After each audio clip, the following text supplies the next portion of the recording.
Hey, how's your flight?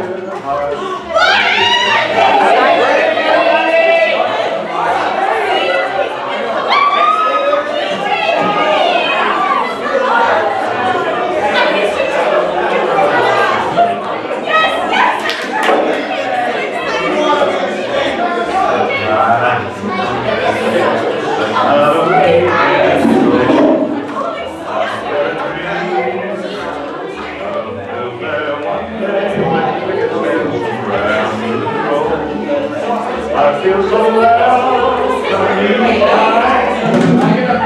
that's my happy heart. I love the dear hey, look. There's a place where you can smile. It's a pleasure and a treat to be out there down the street. That's why I want the whole wide world to know. Hi, I'm Grady Vough. I'm from Salt Lake, and in my family, if you cook dinner, you don't have to do dishes. Hi, I'm Asplund. I'm from Manhattan, New York, and sometimes I feel like nobody in my family listens to each other at all. Hi everybody, I'm Sherman. I'm from Salt Lake City, Utah, and you wouldn't believe half the stories I can tell you about my family. Hi, I'm Cortez. I was born here in Salt Lake City. My family is unified by individuals. Hi, I'm Claire Wilson. I'm from Salt Lake City, and my family is 55% Mormon. Hi, I'm Aidan Croft. I'm from Escalante, Utah, and in my family, community is most important.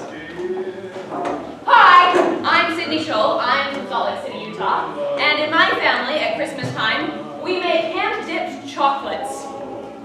Hi, I'm Liza Shoell. I'm also from Salt Lake City, Utah, and in my family, I wonder if tradition is fun, wisdom, or ignorance. Hi, my name is Chamberlain Schultz. I am from Tucson, Arizona, and my family is composed of incredible athletes.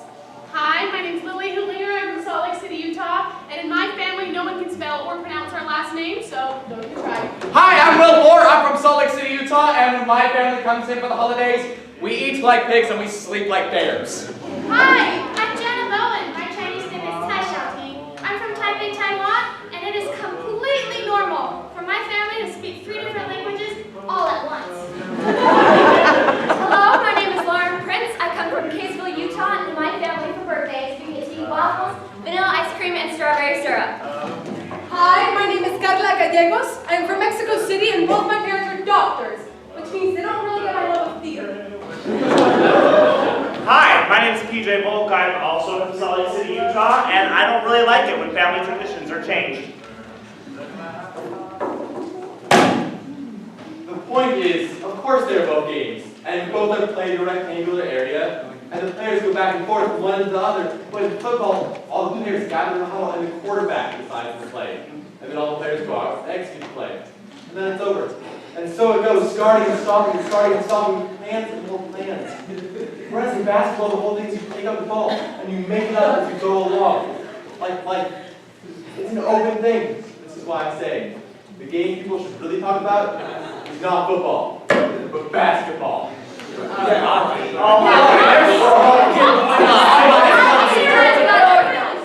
No more rushing for the train in the morning. We need to sit down and have a leisurely breakfast before work.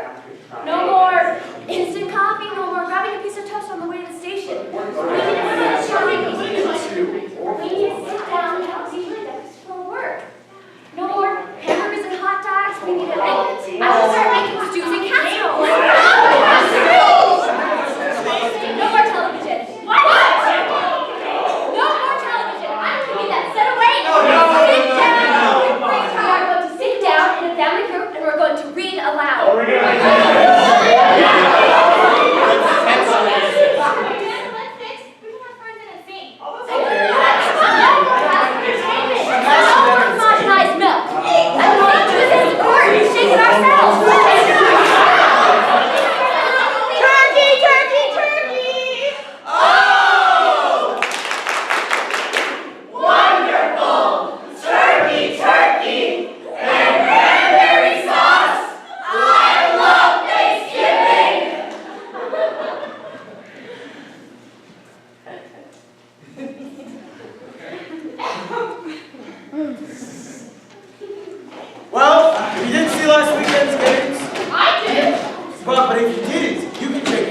at the student body because they didn't go either. And when asked why they didn't go, they simply said, oh, I had a date, or I didn't have any way to get there. To which I say, sure, you had a date. What's wrong with going to a basketball game on a date? And as for not having a ride, you can always ask around and find one. Because if the team thinks the game is important enough to play, then the student body should think it's important enough to attend and show school spirit. To have top teams, you have to have a winning student body that wants its teams to come out ahead.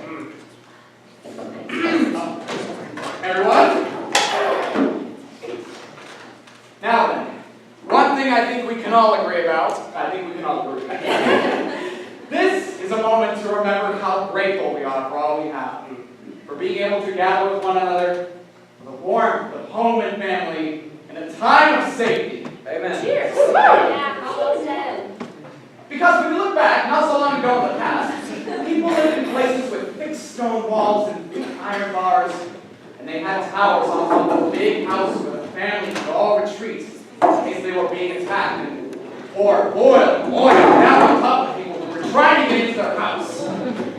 But these days, we don't think about that anymore. These days, there is nothing between us and our total block but a big picture window made of glass. This is how safe we are. So we count our blessings. We look back at the past year and take pleasure in what we have done. I'll just help clear the table.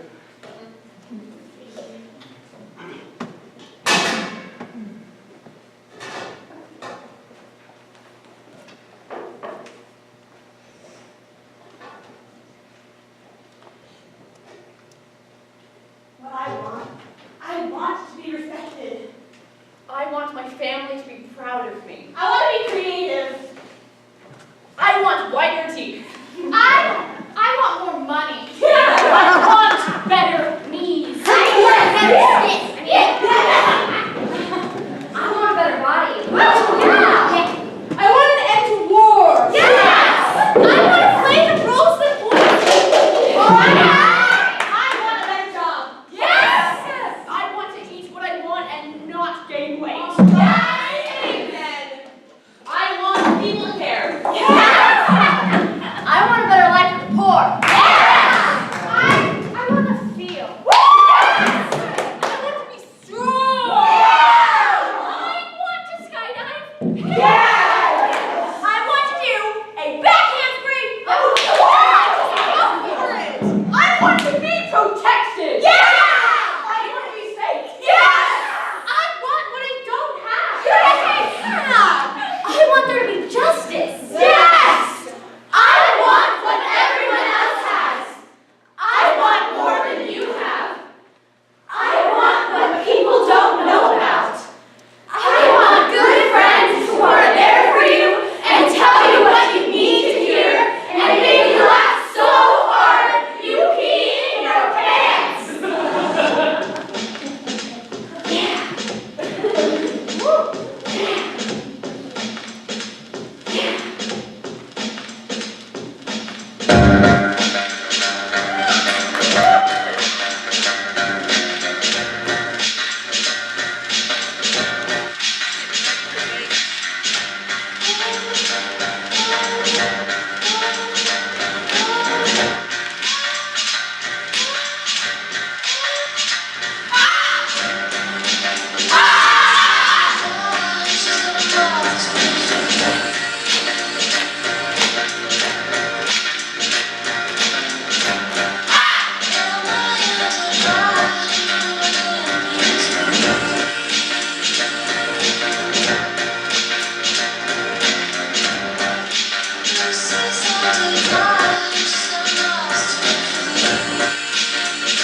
imagining they're watching the way you look, the way you act. They think you're different. So you head for home. What else? Hello, Phil. How's everything? Okay, I guess, Dad, but school here isn't like it was back in Morristown.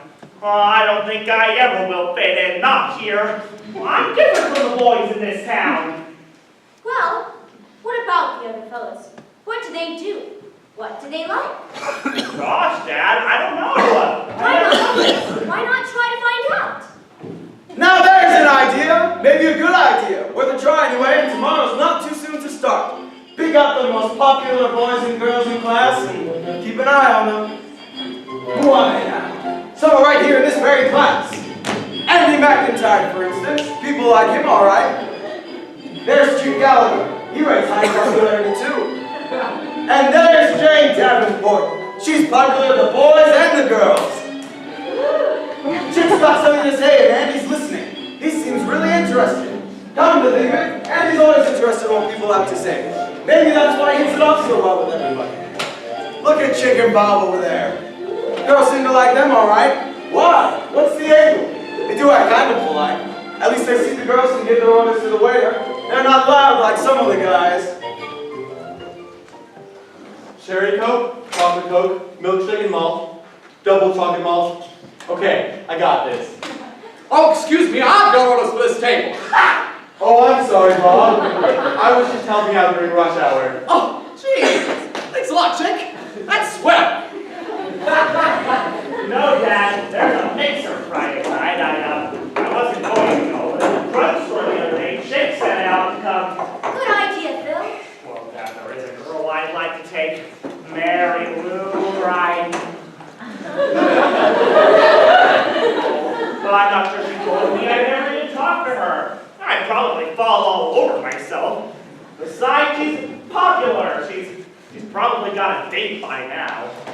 Well, it is a little late to ask for a role. Why don't you just go stand? I think I will. You know, I think it'll be easier after I've had a chance to talk to her to make sure. You know what? I kind of think I'm going to fit in after all.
And now a letter to Santa from 8-year-old Ryan Suffern.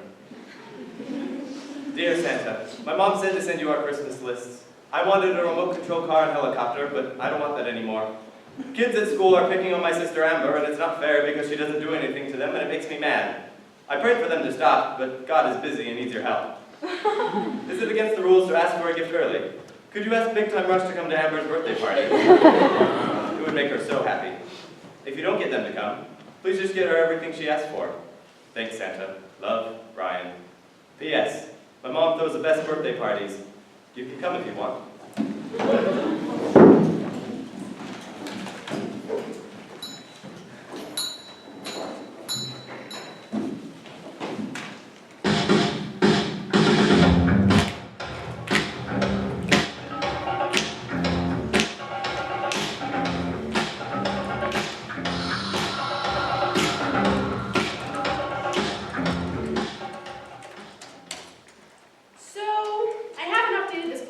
forever. So, yeah. I live in New York now. My apartment is pretty sweet. We're right behind the Lincoln Center, and I know it sounds dumb, but I feel rejuvenated every time I walk through it. I get the feeling like, this is why I'm here. Wish I knew more people here. I kind of feel like this nobody in a sea of nobodies, which has never really happened before. But it'll change soon. I hope. So, life is okay. It's a bit scary, but life is okay. Stuff is happening, which is a good thing. I hope. I had this weird nightmare last night. I was in a parking lot coming out of a concert or an event of some sort, and these evil cat people came in a black van. And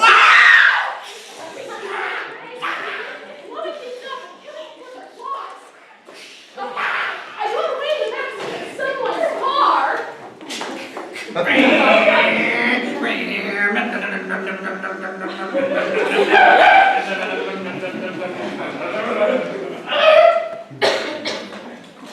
And for some reason, I was taken to my friend Kim's house. But it wasn't really where Kim lived, it was my house, but Kim lived there in my dream. And I was telling her about the evil cat people, and she thought I was crazy. And then I was in the backyard, and I see the black van pull up. And these 20-somethings got out. Yo! Hey there! Hey. But I soon realized that they were actually the cat people disguised not to look cattish and be completely human. I rolled through the backyard and somehow wound up hiding in their bathroom. The cat people and my friend Kim, who I was alerted to was a cat person as well. And then I woke up.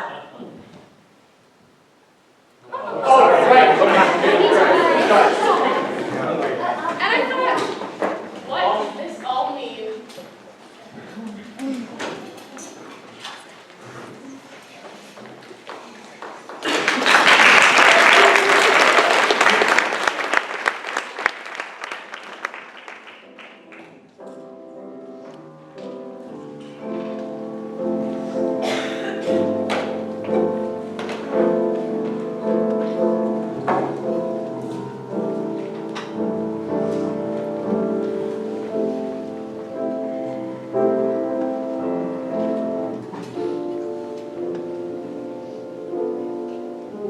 I could have been better. Point is, there isn't much time, kid. I'm telling you, I haven't made up my mind. Make up your mind, kid. Before we get to 437 River Street. 437. Child, you wouldn't take me to 437 River Street. Take the bus, little kid. For God's sake, I don't want to hurt you. Charlie, wow. Wow. I wish I didn't have to do this, Terry. Wow. How much you weigh these days, Slugger? 87, 88. What's it to you? Gee, when you tipped 175, you were beautiful. You should have been another Billy Cock. That skunk I got to manage you. Brought you along too fast. It wasn't him. It was you, Charlie. You and Johnny. Like the night the two of you come into my dressing room and said, kid, this ain't your night. We're putting the price on Wilson. It ain't my night. I'd have taken Wilson apart that night. I was ready. Remember them early round swimming combinations? So what happened? This bum Wilson, he gets the title shot. Outdoors in the ballpark. And what do I get? A couple bucks and a one-way ticket to Palookaville. It was you, Charlie. It was my brother. You should have looked out for me instead of making me take the dive for the short end money. I always had a bet down for you. You saw some money. You don't understand. I tried to keep you in good with Johnny. You don't understand. I could have been a contender. I could have had class and been somebody. Real class. Instead of a bum, let's face it, which is what I am. It was you, Charlie.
function of the government and are concerned with the earth as a problem in relation to the living of human beings.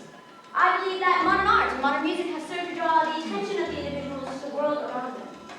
And when you see that we're in art, you can have confidence that it will work in the world outside of art. I think it was Steve Reich who said it was clear I was involved in the process, but it was a process the audience couldn't participate in because they didn't understand it. Now, I'm on the side of keeping things mysterious, and I have never enjoyed understanding things. If I understand something, I can put it on a shelf and leave it there. If I understand something, I have no further use for it. So, I try to make a music which I don't understand it, which will be hard for others to understand too.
Big Chuck Buckley wearing an apron and a chef's hat, standing at the grill, holding in one hand a spatula and the other a sparkling water. The robust good cheer, football and the economy, rise and fall of the Dow Jones, the best route to take to the golf club in Park Ridge, the tweed jacket, the football leather sweater, the goodness of intentions, the deep pleasure in things as they are, the gratitude for the given order of things.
All things are delicately marked in their life.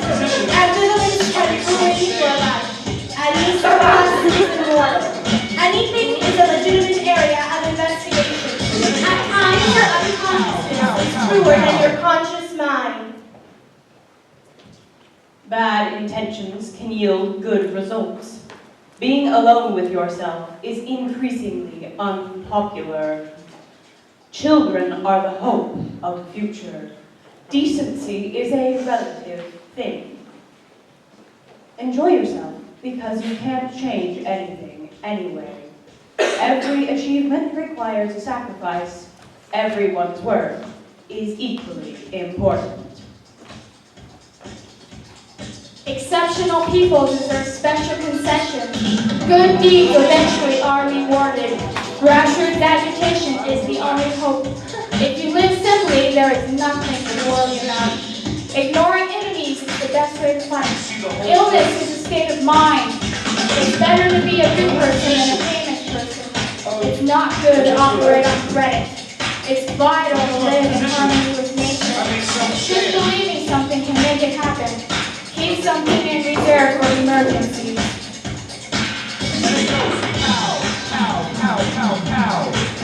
Killing is unavoidable, but nothing to be proud of. This is when you're lying calm. Men are not darkness by nature. Pain can be a very positive thing. Read Syd Shoell and Cortez. Remember, you always have freedom of choice. Romantic love was invented to manipulate women. Sometimes science advances faster than it should. Sometimes things seem to happen of their own accord. Starvation is nature's way. Sterilization is a weapon of the rulers. The desire to reproduce is a death wish. The family is living on borrowed time. The idea of revolution is an adolescent fantasy. The new is nothing but a restatement of the old. The only way to be pure is to stay by yourself. True freedom is frightful. You are a victim of the rules you live by. You can't expect people to be something they're not.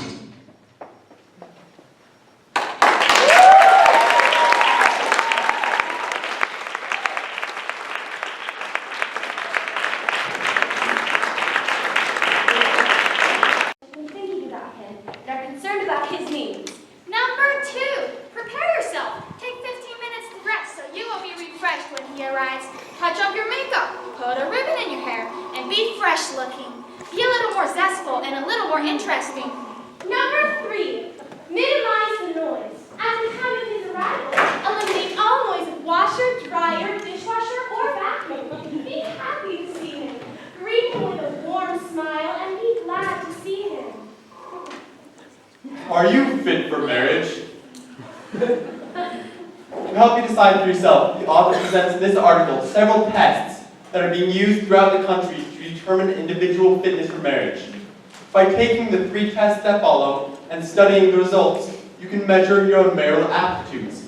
Give serious thought to these results, and you will find it's likely taking out a personal love insurance policy that pays dividends throughout your married life. Are you 21 or over? Yes.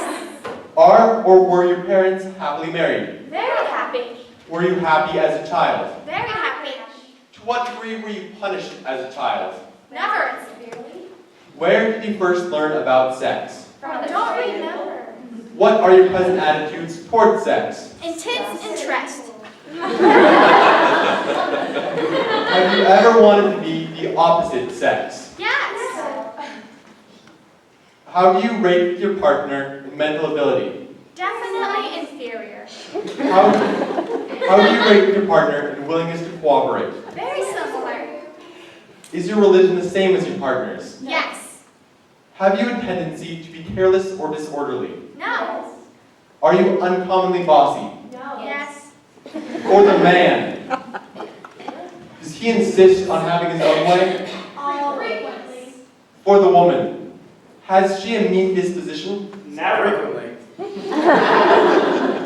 When his luck goes bad, does he brood over it and look for your sympathy? No. Does she try to please you? Frequently. Is he usually stubborn and insistent on his demands? No. Can you get him to change his mind? Always. Does she try to make you miserable if you so much as look at another woman? Yes. Does he expect you to shower him with attention and affection in public? Yes. Does she create scenes in public places? No. Do you believe implicitly in your partner's good judgment? Yes. Honesty? Yes. Fidelity?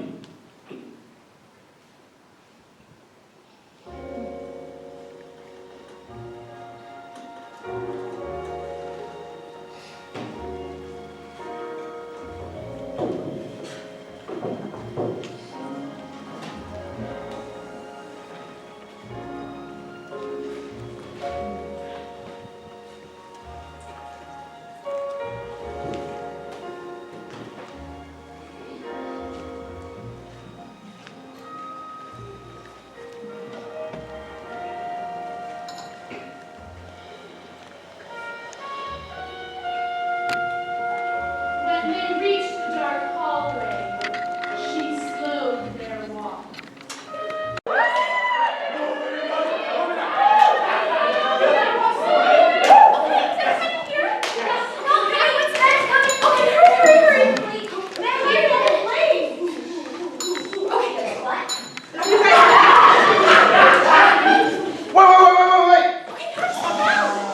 Okay, so tonight you can watch The Aristocats,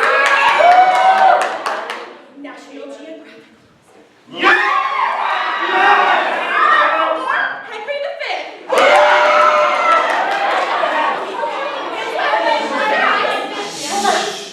Now raise of hands. Who wants to watch The Aristocats? No. Who wants to watch Henry V? Yes. Wow, okay. And who wants to watch National Geographic?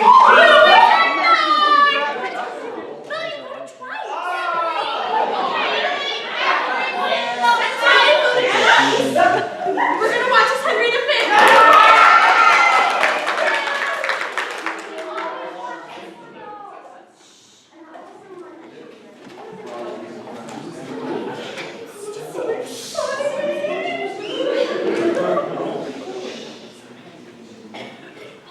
Hello there. I'm George Putnam, and I'd like to begin with a fact. A simple, yet shocking fact. And it is this. A flood tide of filth is engulfing our country in the form of newsstand obscenities and is threatening to pervert an entire generation of our American children. The U.S. Supreme Court describes this as dirt for dirt's sake. We describe it as dirt for money's sake. Obscene literature is a $2 billion a year business. That's $2 billion perversion for profit. Here is the most vicious, the most insane.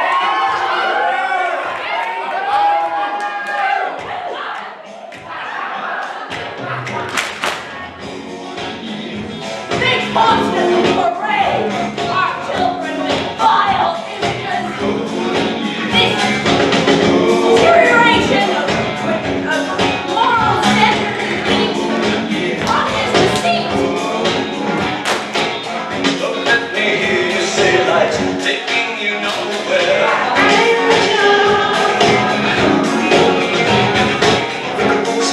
Lights begun, lights are warm and the day is dying down. That's what we tell us, that's all. But the minute you say must be lucky.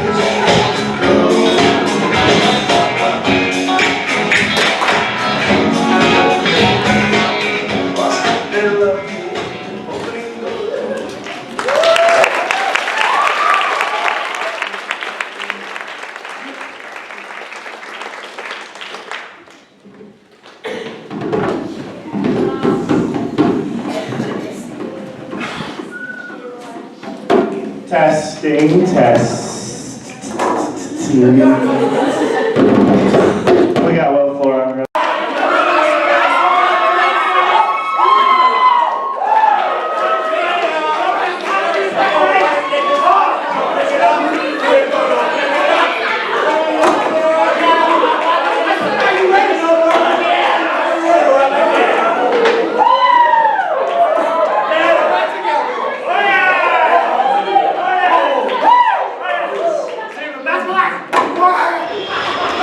Ah!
Better say this and get it over with.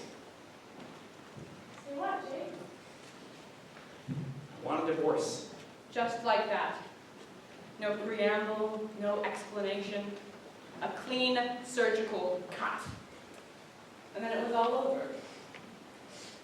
Or was it? Or if she merely sat there looking bewildered. Are you joking? Does it look like I'm joking? I see. You want a divorce. Well, what for? I don't... What does any man want a divorce for? You're not telling me you want to marry again. At your age, I don't believe it. Hey, I'm not Methuselah. Her chief feeling was one of intense amazement. Perhaps she would suffer for this later. She supposed women did suffer over things like this. Then there is another woman. Okay. What do you think I'm trying to tell you? And you're in love with her. Well, if you want a divorce, you'll get it. You always get what you want. I hope you'd be more reasonable about this thing, Camilla. After all, you're a sensible woman. As to getting what I want, you always had what you wanted, haven't you? I've always had what you've wanted me to have. There is a difference. He stared at her. This was not the Camilla he knew at all. She was letting him go lightly, easily, without a struggle. It hurt his pride. It demanded assuagement. It's not like I meant anything to you anyway. I haven't meant anything to you for years. And to her eternal credit, she took what amounted to her last breath to turn away from the railroad station and towards the car. Then, pausing for a moment, to turn back and throw a barb instead of a sob. You know, I wouldn't say that, Jay. You've supported me. And then she left, leaving him staring after her as I've never seen her before.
Sorry, I okay. Oh, you're back? I'm living on extortion of caffeine and Red Bull. And I don't have a pulse.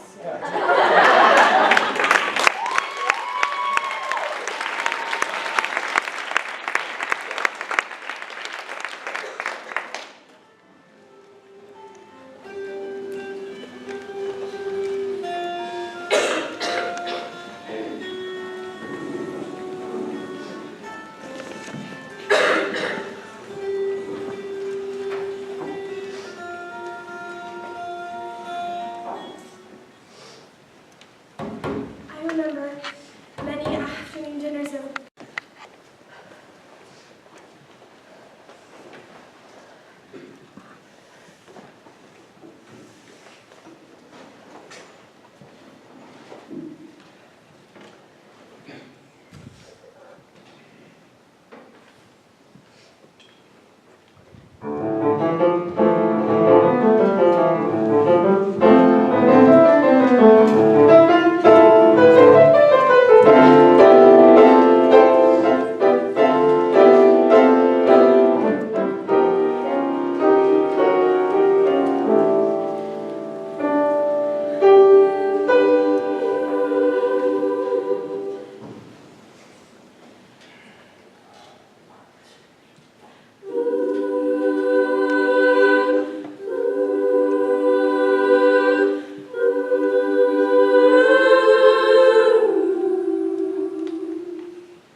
toward old age is one of gratitude for each day.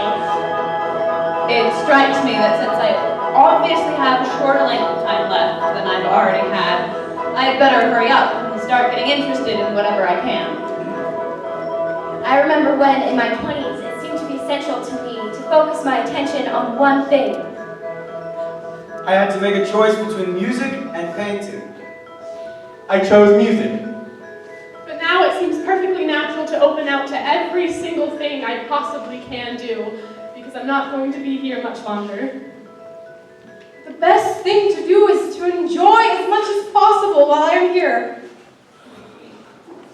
The business of the great things from the past is the question of preservation and the use of the things that have been preserved. I don't quarrel with that activity, and I know that it will continue.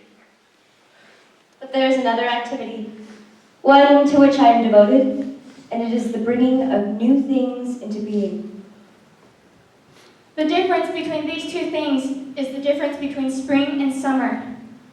And so it is out of this chaos, this accumulation of history and novelty that we begin building. We are in a constant process of construction, making and remaking from where we are and what we have. This is what human beings do. This is the human project. As long as we are alive,